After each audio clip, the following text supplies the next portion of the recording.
সমৃদ্ধশালী সংস্কৃতি আমাদের জাতির পরিচয়। সেটা হোক ধর্ম, শিল্প, ঐতিহ্য কিংবা মানবতাবাদী নীতি বা কোনো বৌদ্ধিক অর্জন হোক, আমাদের বৈচিত্র্যময় দেশ সকলখানে তার খ্যাতির উচ্চ শিখরে পৌঁছেছে। আমাদের দেশ মিশ্র সংস্কৃতির দেশ। এখানকার নাচ গান যেমন ফ্লোক, ভারতনাট্যম, বিহু, গরবা অথবা ভাংড়া হোক, সবেতেই বিশ্বজোড়া সুনাম, প্রশংসা, সম্মান অর্জন করেছে। এই দেশের সব থেকে বড় গুণটি হলো এখানে আমরা সবাই মিলেমিশে পরস্পরের পরিপূরক হয়ে সম্মানের সাথে রয়েছি। আমরা স্বতন্ত্র, আমরা স্বাধীন, তাই আমরা গর্বিত। আমরা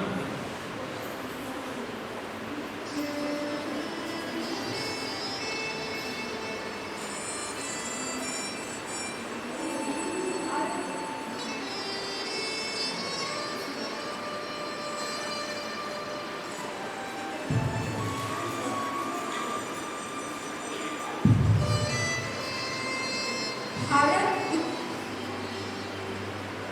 भारत उत्सव के देश बाटे। यहाँ हम लोग ने मिलजुल के एक साथ कर उत्सव मनावे हैं। यहाँ ईद में मुसलमान भाइयों के साथ सेवैया खाएंगे, क्रिसमस में क्रिश्चियन भाइयों के साथ केक खाएंगे, दीपावली में साथ दिया जलावेंगे, होली के साथ में होली मनावेंगे, एक दूसरे के रंग लगावेंगे, तरह तरह के पकवान खाएंगे, रक्षाबंधन में राखी बांध के साथ के आपन बनावेंगे। ईद हमार सुंदर भारत।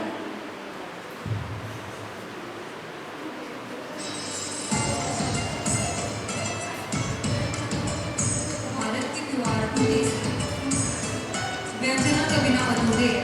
जिस तरह होली गुजिया के बिना पूरी पूरी हो गए, उस तरह सेवई के बिना ईद को पूरी हो। भारत के भोजन बनाने में ढेर सारे मसाला का इस्तेमाल किया जाता है। कश्मीर में पकाए जाने वाले व्यंजन में एक स्वादिष्ट व्यंजन साग है, जिसे हरी पत्तेदार सब्जी वक्त के साथ बनाया जाता है। पंजाब, हरियाणा और उत्तर प्रदेश में मुख्य भोजन में ज़्यादातर रोटी बनाई जाती है, लेकिन यह रोटी विभिन्न प्रकार के आटा से बनाई जाती है, जिस तरह गेहूँ, चावल, मैदा आदि। और बड़े रोटियों में तंदूरी, रुमाली रोटी और नान बनाई जाती है। बंगाल और आसाम में विभिन्न प्रकार की मछली बनाई जाती है। अड़े की मिठाइयाँ में रसगुल्ला, संदेश और चमचम आवे है। महाराष्ट्र में भी मछली ज़्यादा बनाई जाती है, जिसमें झींगा और पॉम्फ्रेट आवे है। गोवा में खाना पकाने की शैली पोर्तुगली से प्रभावित हुए। अंडे, विदालू, बतख, बाफट, सोपोट और अंडा मूली हुए। केरल में कुछ स्वादिष्ट व्यंजन है, जिनमें अप्पम, मालाबार तले हुए झींगा, इडली, डोसा और चावल पट्टे। इससे क्षेत्र में नारियल की चटनी कहीं भी बहुत पसंद किया जाता है।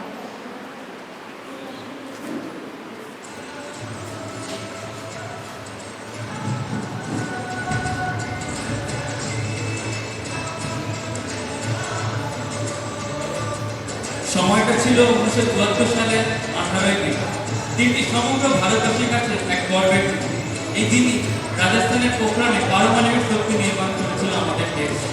আরেক যুগান্তকারী ঘটনা ঘটে 2 অক্টোবর 1994, যখন পালস পোলিও টিকাদান কর্মসূচি চালু করে, যখন সারা বিশ্বে পোলিও আক্রান্তের প্রায় 60% দেশ।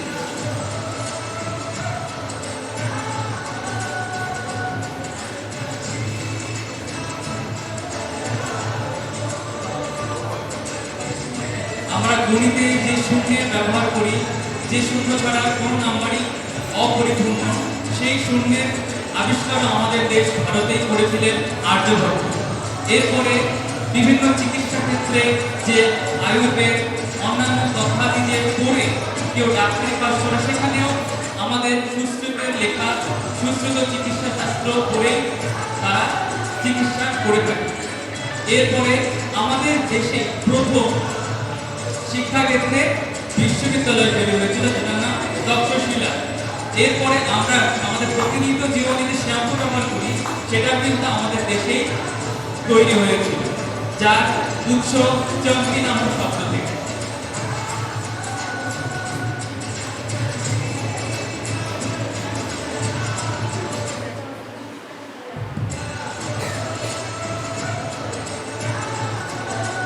ভাৰত এখন উন্নয়ন ৰাষ্ট্ৰ যি প্ৰতিটো খণ্ডতে আগবাঢ়ি আহিছে। আমি সকলোৱে জানো ভাৰতে মহাকাশ গৱেষণাৰ ক্ষেত্ৰত নিজৰ বিশাল বৈজ্ঞানিক সাফল্য আৰু অগ্ৰগতিসমূহ উজ্জ্বল কৰি তুলিবলৈ সদায় উল্লেখযোগ্য প্ৰচেষ্টা চলাই আহিছে। ঐতিহাসিক চন্দ্ৰযান প্ৰকল্প ইয়াৰ অন্যতম বৃহৎ সফলতা।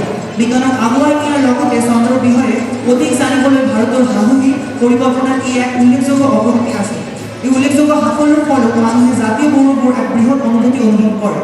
চন্দ্ৰযান-3 অভিযানৰ লক্ষ্যসমূহৰ ভিতৰত আছে স্থানীয়ভাৱে বৈজ্ঞানিক পৰীক্ষা নিৰীক্ষা, কোমল আৰু নিৰাপদ চন্দ্ৰপৃষ্ঠৰ অৱতৰণ আৰু চন্দ্ৰৰ অভাৰ ৰবি মিছনৰ লক্ষ্যত উপনীত হ'বলৈ লেণ্ডাৰত ভেলচিমিটাৰ, লেজাৰ আৰু RF ভিত্তিক উচ্চতা মাপক আৰু প্ৰপালচন ব্যৱস্থাৰে ধৰি কেইবাটাও অত্যাধুনিক প্ৰযুক্তিৰ ব্যৱস্থা কৰা হৈছে।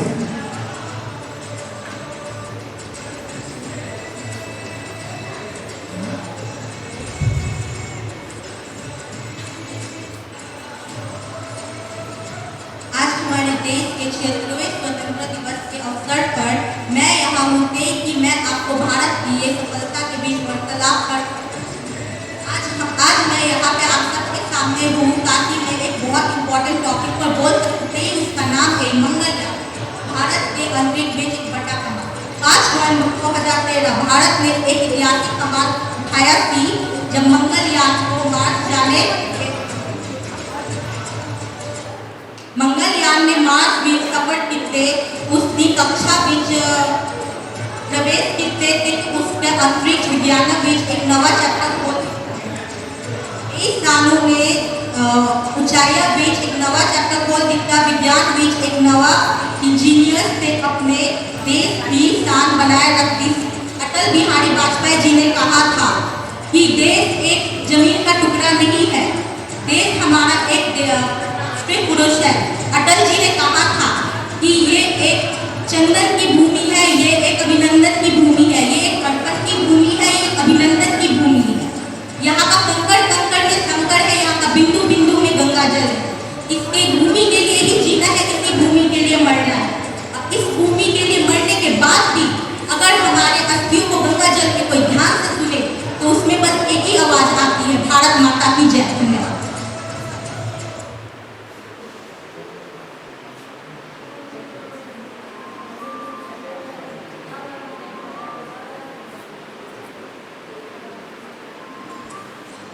कई लड़कियों द्वारा कई वैश्विक पुरस्कार घर लाने यानी कि इंडिया के नाम करने और पिछले कुछ वर्षों में भारतीय महिलाओं द्वारा कई अन्य क्षेत्रों में अपनी पहचान बनाने के साथ आज हम अपनी महिलाओं की उपलब्धियों को बड़े गर्व के साथ स्वीकार करते हैं। 12 दिसंबर 2021 को जब हरनाज कौर संधू को मिस यूनिवर्स का ताज पहनाया गया तो एक बार फिर भारत ने दुनिया भर में शान से अपना परचम लहराया। उनकी आत्मविश्वास पूर्ण प्रतिक्रियाओं और गहरे दृढ़ विश्वास ने यह सुनिश्चित किया कि ताज भारत का ही हो। जैसे कि देश ने गर्व और खुशी के साथ जश्न मनाया, यह क्षण उन कई भारतीय लड़कियों की याद दिलाता है जिन्होंने वैश्विक किताब के साथ साथ देश के लिए प्रशंसा और मान्यता भी हासिल की। जैसे कि स्मिता सेन, ऐश्वर्या राय, डायना हैडन, प्रियंका चोपड़ा, दिया मिर्जा, इन युवा अज्ञात लड़कियां जिन्होंने मिस इंडिया प्रतियोगिता में भाग लिया और जीता, टाइम्स पोर्टल से बाहर निकली, तैयार हुई और शालीनता, जानकारी, आत्मविश्वास से भरपूर यह लड़कियां इन सभी ने मिस यूनिवर्स, मिस वर्ल्ड और मिस एशिया पैसिफिक जैसे वैश्विक खिताब घर लाकर न केवल खुद को बल्कि पूरे देश को गौरवान्वित किया। इन जीतों ने भारतीय महिलाओं और भारत के बारे में वैश्विक पहचान और बातचीत को बदल कर रख दिया है। इन वैश्विक सौंदर्य किताबों ने दुनिया के सामने एक नए भारत को पेश करने में मदद की है। धन्यवाद।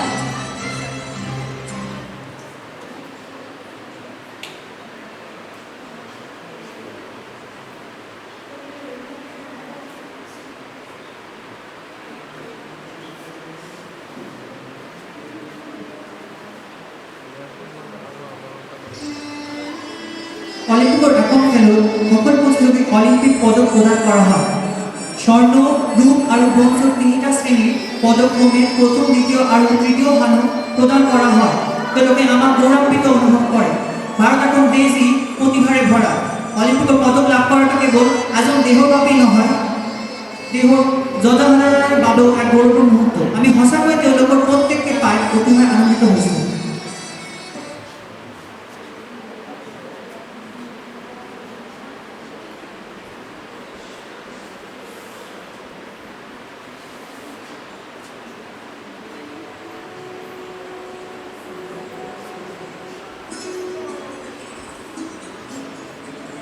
नोबेल पुरस्कार विश्व का सबसे प्रतिष्ठित पुरस्कार है। ये स्वीडिश वैज्ञानिक अल्फ्रेड नोबेल की वसीयत में से प्रतिवर्ष प्रदान किया जाता है।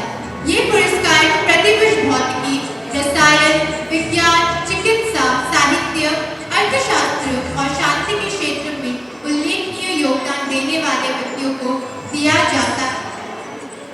रविंद्रनाथ टैगोर नोबेल पुरस्कार पाने वाले भारत व एशिया के पहले व्यक्ति थे।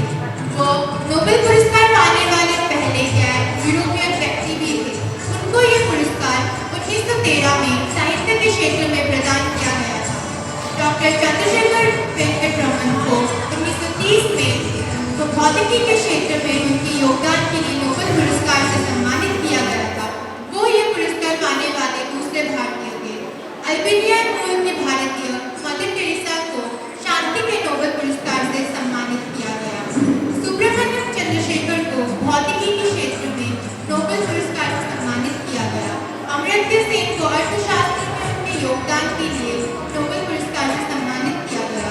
अभिजीत बैनर्जी नोबेल पुरस्कार पाने वाले सबसे नए भारतीय हैं। इनको नोबेल पुरस्कार अर्थशास्त्र के क्षेत्र में वर्ष 2019 में दिया गया। नोबेल पुरस्कार प्राप्त करना किसी भी व्यक्ति के लिए गौरव की बात तो है ही, उस राष्ट्र के लिए भी गौरव की बात है जिस राष्ट्र का वो नागरिक होता है।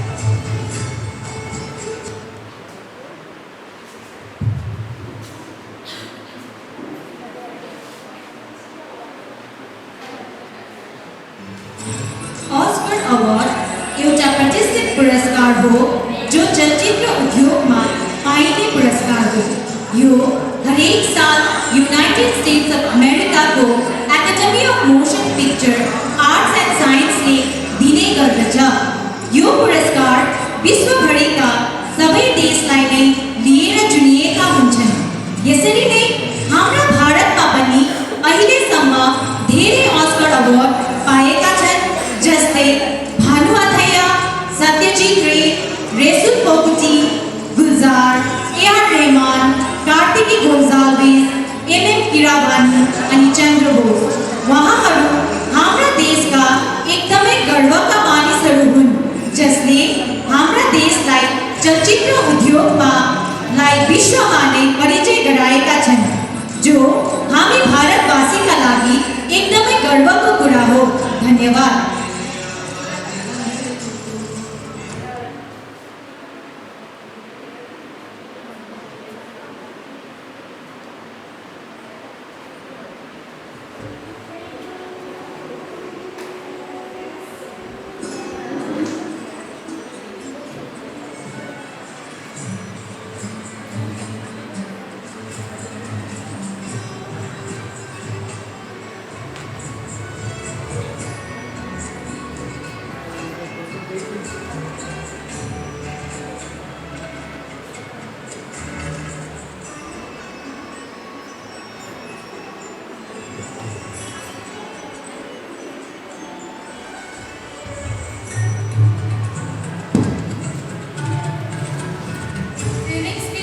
भारत रात से उठा और दुनिया में एक शक्तिशाली प्रगतिशील देश के रूप में अपनी जगह बनाई। तो यह थी हमारी छोटी सी कोशिश आप सभी को हमारे देश के बारे में कुछ महत्वपूर्ण जानकारी देने की, जैसे कि भारत के विशेष लोगों, भारत की संस्कृति, त्योहार और उपलब्धियों के बारे में बताने की। 1947 से अब तक भारत की उपलब्धियां यानी कि अचीवमेंट हमारी महान क्षमता का उदाहरण है। मंगलयान हो या योग, ओलंपिक हो या सौंदर्य प्रतियोगिता, भारत लगातार रिकॉर्ड तोड़ रही है और इतिहास बना रही है। समृद्ध संस्कृतियों और मान्यताओं के साथ भारत एकजुट होकर ऊंचाइयों की ओर आगे बढ़ रहे हैं। हमने पिछले 77 वर्षों में बहुत प्रगति की है, लेकिन अब भी बहुत काम किया जाना बाकी है, क्योंकि हम गरीबी, अशिक्षा, बेरोजगारी सहित कुछ चुनौतियों का सामना अब भी कर रहे हैं। लेकिन मुझे विश्वास है, अगर हम सब मिलकर काम करें तो इन चुनौतियों पर काबू पा सकते हैं, क्योंकि हम सब मिलकर एक मजबूत राष्ट्र हैं। इसीलिए हम सभी को, सभी भारतीयों के लिए मिलकर एक न्यायपूर्ण समाज बनाने के लिए काम करना होगा। सबको स्वतंत्रता दिवस की हार्दिक शुभकामनाएं। धन्यवाद।